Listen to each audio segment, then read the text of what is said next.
Ladies and gentlemen, my name is John and welcome to what is meant to be your favorite podcast show right here in Ghana, the What Matters podcast, shooting live from Usafo Productions.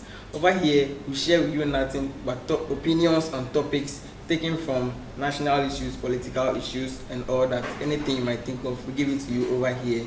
This episode is brought to you by Groom Afrique, a barbering agency that gives you top-notch grooming services at affordable prices. Then say make I tell you say them day Ningo, them day Ashaiman. So if you find yourself in any of these communities, in Old Ningo, them day opposite the CEC Church and Ashaiman, you go find them for the Atadeka station. Then say make I tell you say tap in like in Holland, make them tear you fresh. So luckily for me, today's episode I have with me here some charming ladies. I call them BBC because they be bright, brilliant, and charming. So I'll let them introduce themselves so we dive straight into the story. So my name is Irina. And I'm Jennifer. And I'm Jessica. On today's episode, we have the topic of the LGBTQ bill and then acceptance in Ghana. We'll be telling you how the media shapes it, how it is being portrayed in our Ghanaian media. So before that, I'll let my panelists tell you what they know about the bill.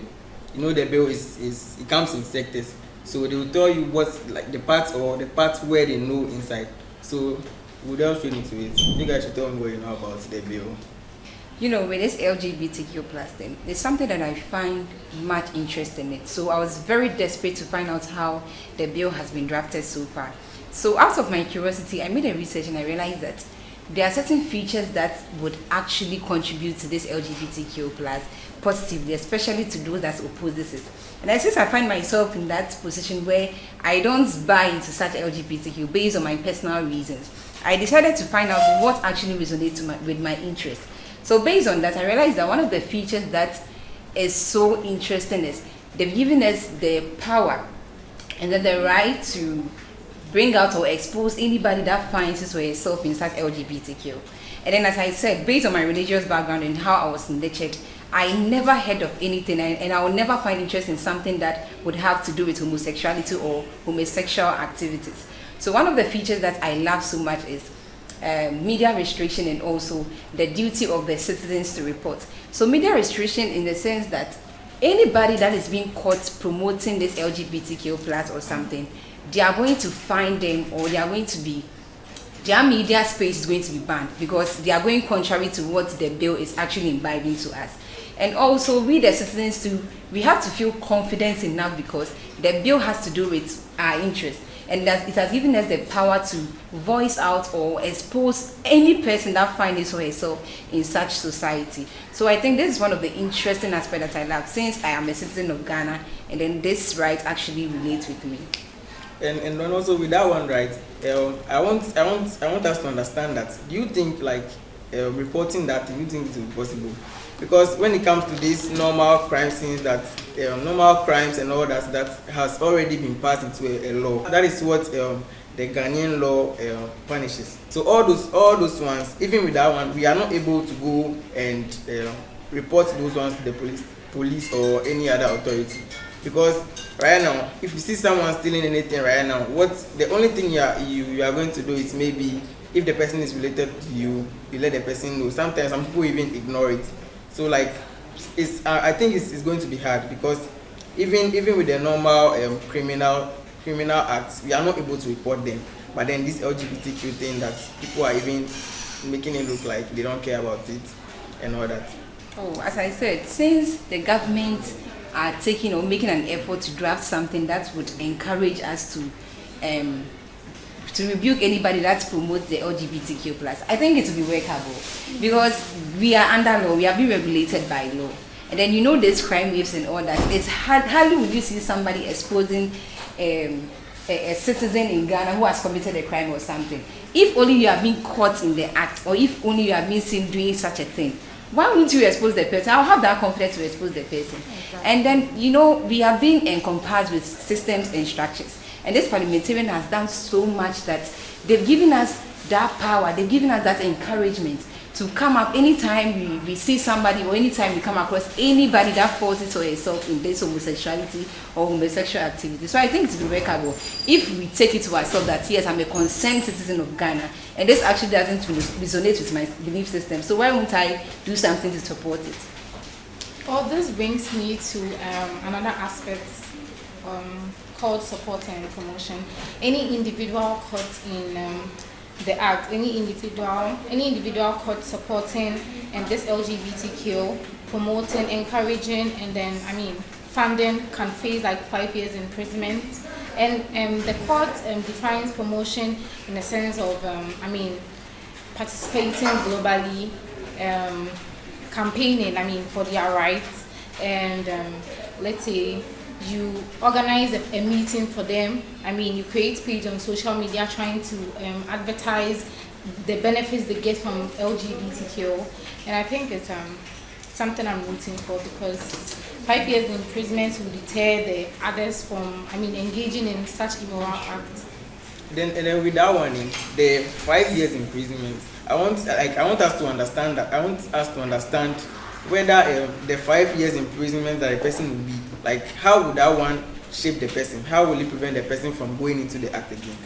Okay, so as our sister mentioned that anybody that is being caught promoting this LGBTQ plus, one of the sanctions that you face is you'll be in prison or you'll be taken into custody. Exactly. And then when one is being caught in such an act and a such sanction is taken against them, it will serve as a deterrent to we the citizens.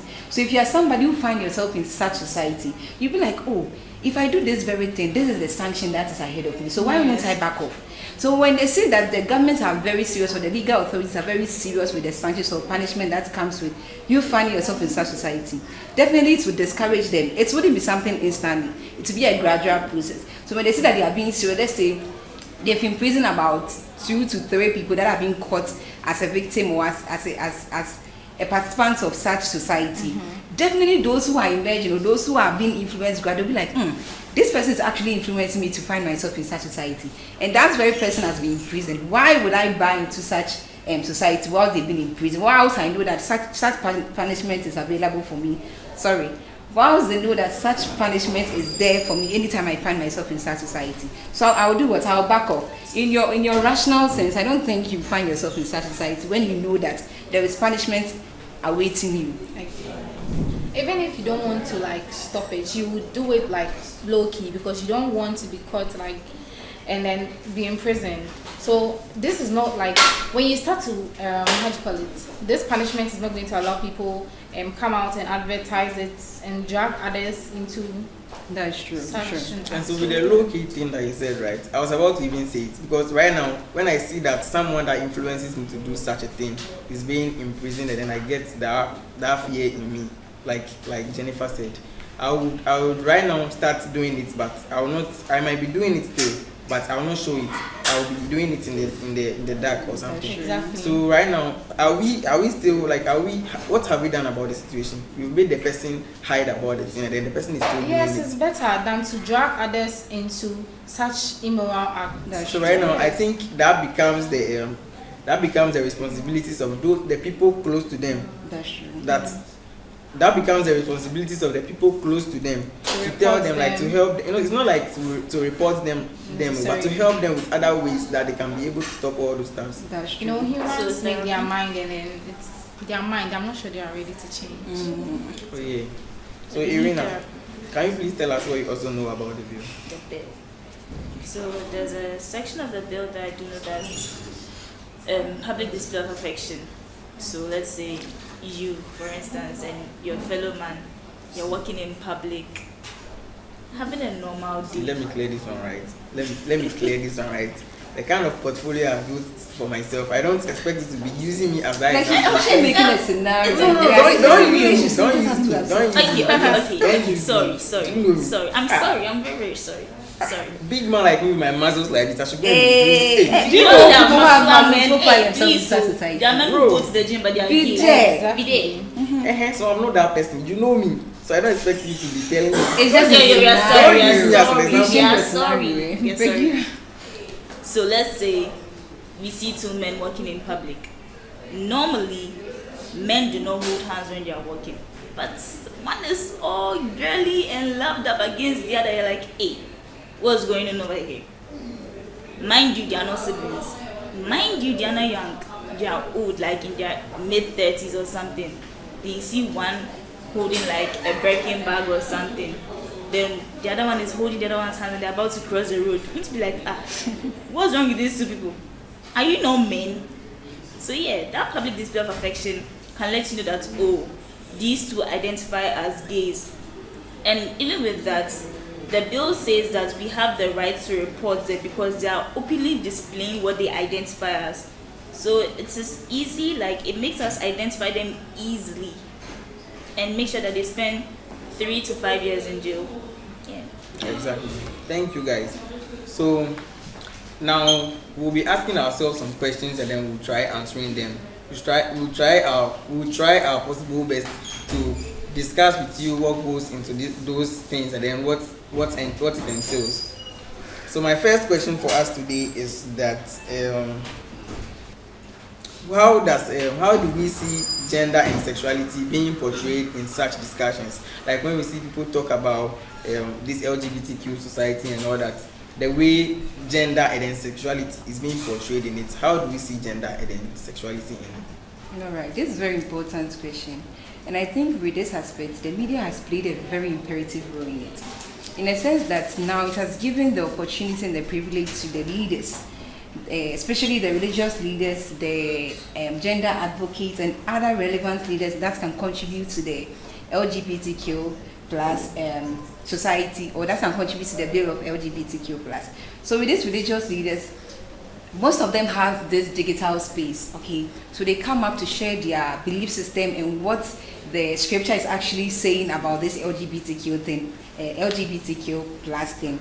So I think that the media has played a very important role and has given the chance to the audience or to the public to voice out their opinion as to how they perceive the LGBTQ and how it's going to impact the emerging generation. Because I'm a type of person, I was nurtured religiously, so I don't joke with my belief system. And there is nowhere in the Bible where they accepted or approved LGBTQ, or they were like, you have to relate with your fellow gender for sexual intercourse or something that is related to romance. No, it doesn't make sense. Because in my rational state, I can never go for something sweet while there is something sweeter, guys. Would you? No.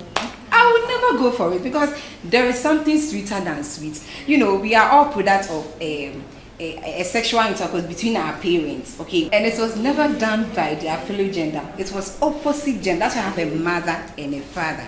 So definitely when you have this kind of homosexuality, I don't think there would be something reproductive out of it. Even though they expose themselves on the media platform claiming, oh, so far in their journey, the gayism and lesbianism, they've been impregnated and all that, they've conceived. I think they are just doing that to influence our perception about how we see the LGBTQ plus society. Even though I believe so much that there is no possibility of you having sexual intercourse with your fellow gender, you expect a reproduction aspect or you expect a baby out of it. It can't be possible.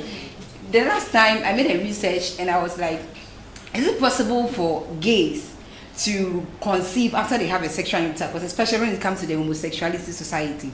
And then based on my research, I realized that it's not possible. Even to offer or to go in for artificial insemination, it will be very difficult. Even out of that, there might be disorder that is related to your health. So on your safer side, or to make it convenient for our health, I think you should just abort the fact that you have to find yourself relating with your fellow gender, or you have to be having romantic relationship with your fellow. It doesn't make sense. So, and then the sexuality portrayal aspect too, the media has also played a very important role in it, and it has made us perceived and understand how this lesbianism and the gays or those into this homosexual activities behave. So recently I came across a content where there is this gays who expose themselves on the social media platform, and then based on what I saw and what I observed, I realized that even though they are males, one particular person has presented himself as a female. So let's say I'm here with Kojo and he's also Kofi. So we are gays. I'm making a scenario. We are gays. So I'm going to dress like a female, even though I'm a male. And then she's going to dress as a male, so that they will see themselves as the right partner to have that kind of homosexual relationship and all that. And then also with the lesbian aspect, even though you see them having the right physiques of being a male or the right physiques of being a female, they don't want to accept the fact that, oh, we expose ourselves looking like the same gender. No, at least one person should look like a female and then the other person should look like a male, which doesn't actually make sense. So there are some people who possesses a trait that is contrary to their natural being. So let's say even though I'm a female, I might have this kind of masculine traits. It might be how I talk. I might talk with bass, how I walk, how I dress. You know, there are some females that like masculine fashion stuff. So if you see me wearing such thing and I'm working with, let's say, Irina or Irina, you'll be like, is these people lesbians? It's all as a contribution to how the media has perceived or influenced our perception as to how we are going to see this lesbianism and the gays. That tells me something right now, right? Because I see that it makes the gay and then those into those things divided, because we see some people that have the muscles and everything, but still they are gay. That's true. Both of them have everything that shows that they are men, but they are gay. So that tells me that we have the non-identical and identical. That's true. I don't know how to Like they are easily identified and yeah, there are some that are it's kind of confusing, because you see some that they pretend to be woman and then a man. That brings us to the political economy of the media. That is the ownership. The person that owns the media house can influence what they put out. Like, let's say pastors like Obofor and all those people, those that have the TV stations. Do you think they will be giving airtime to this educator and then those into the LGBTQ plus society to come and talk about whatever they get? I don't even know what they get in those things, but maybe they will be giving the airtime to come and talk about what they see in those things. They will not do that because they are not in support of their claims. So we'll move on to the next question. So the next question is that how are these trends actually affecting the Ghanaian society? How are they affecting us? Okay. So how these trends are affecting the Ghanaian society? So, like we've all heard of the LGBTQ community. Like it has sparked up so many conversations in the country, whereby traditional leaders, like opinion leaders, political leaders, like even the common Ghanaian citizen has been given the opportunity to like give their opinion on what they believe in all this LGBTQ conversation. All right. Brilliant submission from you guys, my guests. Thank you so much for coming. And my viewers, I hope we all got ourselves educated. One thing I want you to do for me right now is to subscribe to our channel, put us on post notifications, so that when we post any video, you get notified, then you tap in. Thank you for watching. Right.